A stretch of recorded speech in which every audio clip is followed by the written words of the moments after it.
Hi! Welcome to Vinayak star kitchen.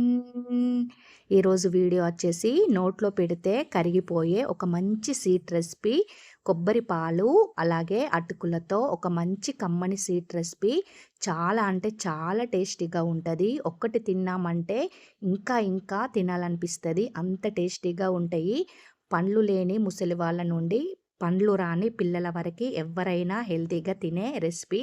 ఇప్పుడు ఈ sweet కోసమైతే ఒక కొబ్బరికాయనైతే తీసుకుంటున్నాను. దీన్నైతే నేను ఒక 1 అవర్ అయితే ఫ్రిడ్జ్‌లో పెట్టుకున్నాను. ఇలా ఫ్రిడ్జ్‌లో పెట్టుకొని ఇలా మనం తీస్తే వెంటనే మనకి చిప్ప నుండి ఈజీగా ఊడొచ్చేస్తది కొబ్బరి అయితే చూడండి. ఇలా తీసేటప్పుడు పైన ఉన్న మెరూన్ పార్ట్ కూడా మనకి చక్కగా ఊడొచ్చేస్తది. ఒకవేళ గనక మీకు పైన ఉన్న మెరూన్ కలర్ పార్ట్ గనక ఊడి రాకపోతే చాక్‌తో గనక మొత్తం తీసేయండి. ఇది తీసేయడం వల్ల మనం ఎన్ని తిన్నా కూడా దగ్గైతే రాకుండా ఉంటది. పిల్లలు తింటారు కాబట్టి పిల్లలకి దగ్గు రాకుండా ఉండడానికైతే పైన ఉన్న పార్ట్ మొత్తం తీసేసి ఇప్పుడు వీటినైతే చిన్న చిన్న ముక్కలుగా కట్ చేసుకొని మిక్సీ జార్‌లో వేసుకోవాలే. ఆ తర్వాత చిన్న గ్లాస్‌తో హాఫ్ గ్లాస్ అన్ని వాటర్ వేసుకొని మెత్తగా ప్యూరీ లాగానైతే గ్రైండ్ చేసుకొని ఇప్పుడు ఒక బౌల్ తీసుకొని బౌల్ పైన కాటన్ క్లాత్ అయినా లేదంటే ఒక కర్చీఫ్ పైన పల్చటి కర్చీఫ్ పైన తీసుకొని ఇప్పుడు మనం గ్రైండ్ చేసి పెట్టుకున్న పేస్ట్‌ను కర్చీఫ్‌లో వేసుకొని పాలనైతే మనం పిండుకోవాలే.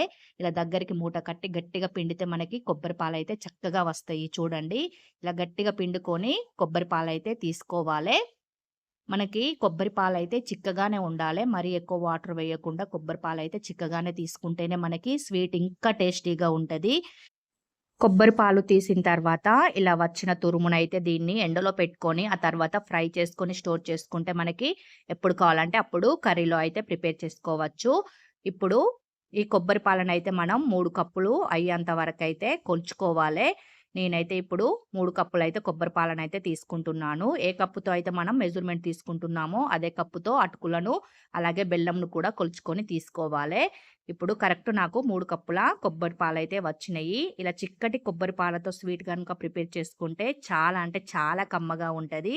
ఇప్పుడు ఇలా కొలుచుకొని పక్కన పెట్టుకోవాలే.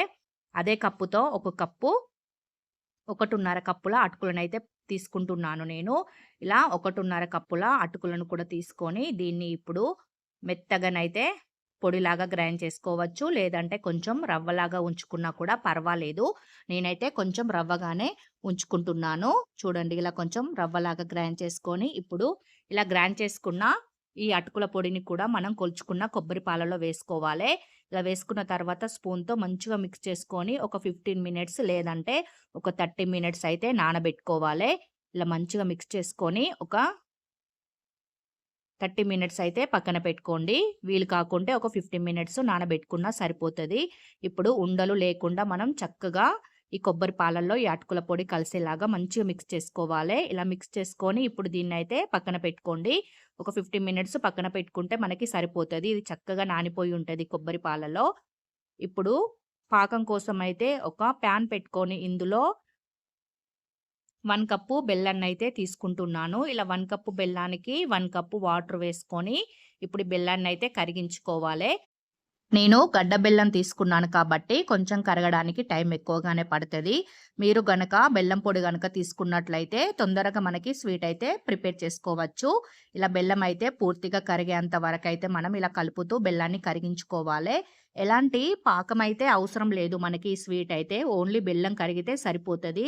నేను గడ్డ బెల్లం తీసుకున్నాను కాబట్టి ఇందులో డస్ట్ ఉంటది. అందుకనే బెల్లం కరిగిన తర్వాత నేనైతే ఈ బెల్లం సిరప్‌నైతే ఫిల్టర్ చేసుకుంటున్నాను. ఇలా ఫిల్టర్ చేయడం వల్ల మనకి డస్ట్ ఏమైనా ఉంటే పోతది. అందుకని ఇలా ఫిల్టర్ చేసుకొని, ఆ తర్వాత మళ్ళీ స్టవ్ ఆన్ చేసి కడాయి పెట్టుకొని, అందులో ఈ బెల్లం సిరప్‌ను వేసి బెల్లం అయితే కొంచెం వేడి చేసుకోవాలే. ఇలా బెల్లం కొంచెం మరిగిన తర్వాత ఇప్పుడు మనం పక్కన పెట్టుకున్న ఈ కొబ్బరి, పాలు అలాగే అటుకుల పేస్ట్‌ను కూడా ఇందులో వేసుకొని మంచిగా మిక్స్ చేసుకోవాలే. మనకి ఇదైతే 15 మినిట్స్ చక్కగా నానిపోయి ఉంటది. ఇలా నానిన తర్వాత ఇప్పుడు దీన్నైతే ఈ సిరప్‌లో వేసుకొని మంచిగా ఉండలు లేకుండా ఇలా కలుపుతూ అయితే మిక్స్ చేసుకోవాలే. ఇలా వేసిన వెంటనే మనకి ఉండలాగా కడతది. అందుకని ఇలా కలుపుతూ మనకి ఉండలనేటివి లేకుండా చక్కగా ఇలా మిక్స్ చేసుకోవాలే. మంచిగా మిక్స్ చేసుకున్న తర్వాత దీన్ని దగ్గర పడేంత వరకైతే ఇలా కలుపుతూనే ఉడికించుకోవాలే. ఇలా కలుపుతూనే ఉండడం వల్ల మనకి స్వీట్ అయితే ఉండలు లేకుండా చక్కగా పర్ఫెక్ట్‌గా వస్తది. చూడండి ఇది దగ్గర పడుతుంది. స్టవ్ ఫుల్ పెట్టే మనం ఇలా కలుపుతూ దీన్నైతే ఉడికించుకోవాలే. ఒక 3 నిమిషాలైతే టైం అయితే పడతది ఇది ఉడికించుకోవడానికి. చూడండి ఇలా దగ్గర పడి మనకి పైన కొంచెం ఆ కొబ్బరి పాలల్లో మనకి ఆయిల్ ఉంటది కాబట్టి పైన కొంచెం ఆయిల్ లాగా ఇది ప్యాన్ నుండి సెపరేట్ అయ్యేంత వరకైతే దీన్నైతే మనం ఉడికించుకోవాలే. ఎలాంటి నూనె కానీ, నెయ్యి కానీ ఏం వేయకుండా, పంచదార లేకుండా మనం ఈ స్వీట్‌నైతే హెల్తీగా ప్రిపేర్ చేసుకోవచ్చు. చాలా అంటే చాలా టేస్టీగా ఉంటది. మీరు ట్రై చేసిన తర్వాత మీకు కూడా అర్థమైపోతది. ఎంత టేస్టీగా, ఎంత కమ్మగా ఉంటదో.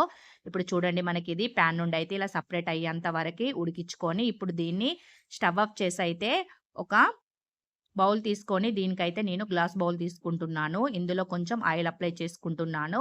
ఆయిల్ అప్లై చేసుకున్న తర్వాత ఇప్పుడు మనం ప్రిపేర్ చేసి పెట్టుకున్న ఈ కొబ్బరి పాలు, యాలకుల పేస్ట్‌ని కూడా ఇందులో వేసుకొని ఈ స్పూన్‌కున్నది కూడా ఇలా తీసేసి ఇప్పుడు సమానంగా స్ప్రెడ్ చేసుకోవాలే.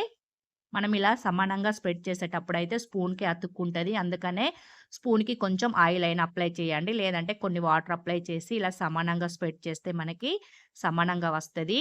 ఇలా మనం కావాలంటే హ్యాండ్‌తో కూడా గట్టిగా ప్రెస్ చేసి దీన్నైతే ఒక 1 అవర్ లేదంటే ఒక 30 మినిట్స్ పూర్తిగా చల్లారేంత వరకైతే దీన్ని పక్కన పెట్టుకోవాలే.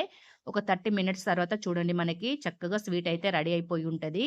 ఇప్పుడు దీన్ని కొంచెం సైడ్‌లకి ఎడ్జెస్ కొంచెం ఇలా సైడ్‌లకి ప్రెస్ చేసి, ఆ తర్వాత చాక్‌తో నచ్చిన షేప్‌లో కట్ చేసుకోవచ్చు. ఇలా కట్ చేసుకున్న తర్వాత దీన్ని ఒక పైన ప్లేట్ పెట్టి ఇలా ప్రెస్ చేస్తే మనకి స్వీట్ అయితే చక్కగా ఊడొచ్చేస్తది.